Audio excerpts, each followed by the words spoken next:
Hey guys, Mike Taylor, broker owner, Red Door Property Management. Today we're going to be talking about short-term rentals again, and we're going to talk about VRBO. And do you or do you not want to list your home on the VRBO website? So today we are going to be talking about the top 5 reasons that you do not want to list your home on VRBO. There are some positives that come along with listing your home on VRBO. We did a video on that. It is the top 3 reasons that you do want to list your home on VRBO.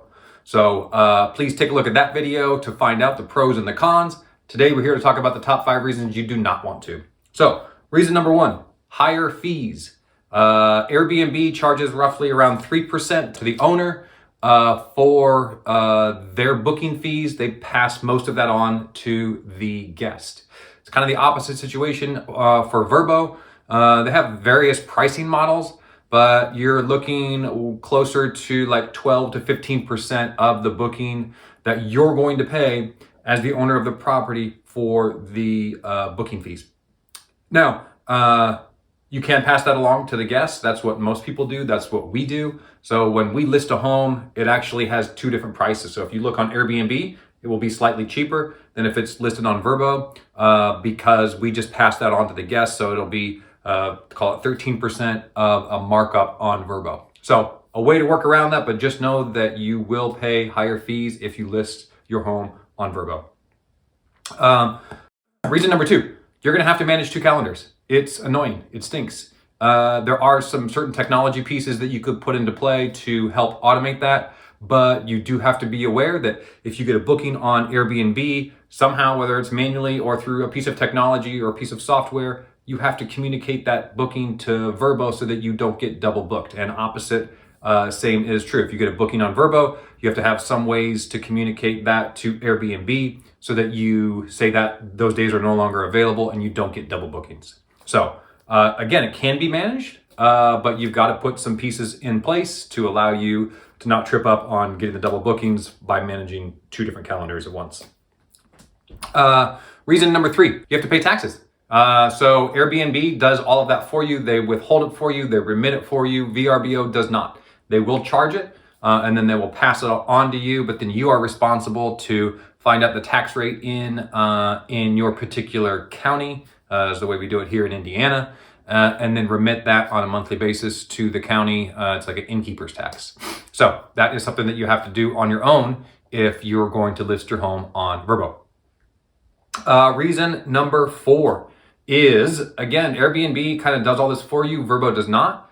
VRBO does not manage any payments. So they will, they're the platform that you advertise on, but then you have to go set up a payment processor. So we use Stripe. There's several of them out there, but it's another software that you have to work with. It's just another piece of the puzzle that you have to manage if you're going to list your home on VRBO. So just know that you've got to set up I think most people probably use Stripe. It's probably the default kind of go-to, but so you've got to set up that account so that you can manage the payments. If you have a problem with the payment, there's really no contacting VRBO. It is between you and the guest, and Stripe is the intermediary who is handling those transactions. And let's see, the 5th one is you're not going to get as many bookings as Airbnb. You're just not. Airbnb is kind of the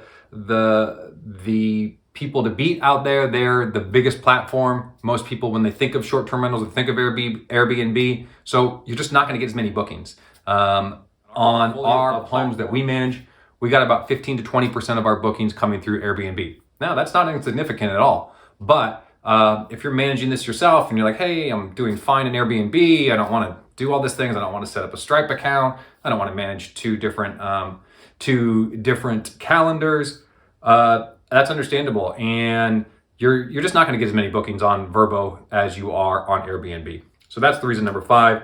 I'm going to give you a bonus one. I said 5, but there's 6. The bonus one is VRBO is just annoying. They're just super annoying to work with. Like, everything about it is a special exception.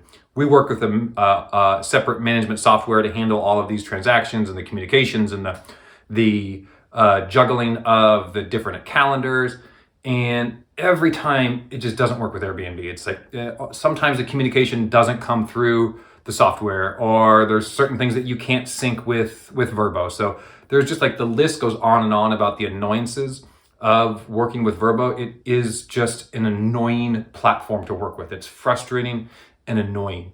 For us, we do list our homes on VRBO because 20% of our bookings do come from there. That's a big amount. That's that will really basically pay for our fees. So we feel like it's the right thing to do for our clients. We do it on our personal homes that we own. So we do recommend it, but you have to know that there are some annoyances that come along listing your home on the VRBO platform. So you decide if it's worth it for you. If you hire us, we will do it for you. We will take care of those annoyances for you.